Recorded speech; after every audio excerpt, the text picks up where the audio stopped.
Well, welcome back, everyone. Another exciting day in markets on yesterday's breakout. Let's go take a look at the daily chart with our technical toolkit overlaid on top of the price of the primary market, the S&P 500. What we see here in the main chart, which we'll focus in on first, is the extension of this buy signal state that we've been in, where the signals came to a conclusion. Stage 1, 2, and 3 of the champion trend pack sequence ended. Price action came down a lot lower, very temporarily, as you can see over there, and tested the very beginning of those breakout forecasters. And we then have bounced up. The move higher has not happened in a very healthy manner. And it really is hinging on a sooner, faster acting, perhaps deeper cutting Federal Reserve that comes in and staves off an economy that may be getting mixed signals with top-line data like the ISM services and the ISM hard goods. Tomorrow's jobs data, first thing in the morning at 8:30, is really going to tell us whether or not the cake's baked and the market has to come down or out of the oven, if you will, or if we've still got some more time in the oven to cook, and get a higher high. Technical signals on a daily chart yesterday left us with incremental bullish signals from the TRP and ITP toolkit. Today, we've got a marginal rise, but a marginal rise. And if you take a look at the sequence of signals that we're in, we're not getting today a signal that the champion trend pack toolkit is in stage 2. It's in stage 1, champion trend and champion cross, preceded by the ITP and TRP.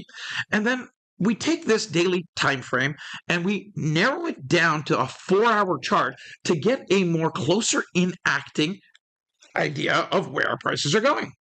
And I'm showing you the subcharts here as well with reason. You do have a bullish posture, but we have ended the sequence of signals on the 4-hour chart. And as of yet, we have not come down to the second last breakout forecaster, but we've come down to the first. As of right now, we still have falling resistance on price, rising support in a bullish signal state, and a breakout above that negative momentum shift is really the ticket from my perspective to say we're resuming the sequence and up we can go again. And then the question becomes up to where? There's a variety of targets. They first cluster around the 5,400 area. Now, what if it doesn't play out that way? Well, we would come down and break below the second last breakout forecaster as an early warning signal. And we weren't that far away from it in trade earlier today. Coming down below roughly 53.45 opens the door for us to see some more downside risk and perhaps a pause driven by jobs data that's not bad enough to incite earlier action, not good enough to overcome the current rate environment and regime.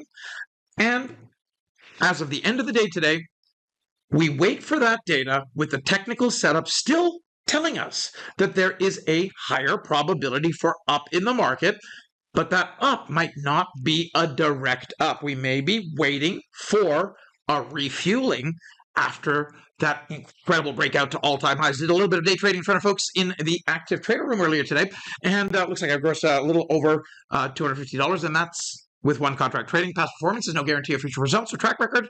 Trade with money you can only afford to lose, and consult your registered financial advisor before doing so. Looking forward to sharing my thoughts with you on how the jobs data presents. I'm focused more on day trading now. That jobs data may very well open the door for something with a little bit more duration. Let's give that an objective view and have a great rest of your day. Big shout out from everyone in the office and the team from the WealthCharts team, the BecomeABetterTrader.com team. Hope you have a wonderful rest of your day, and thanks for watching.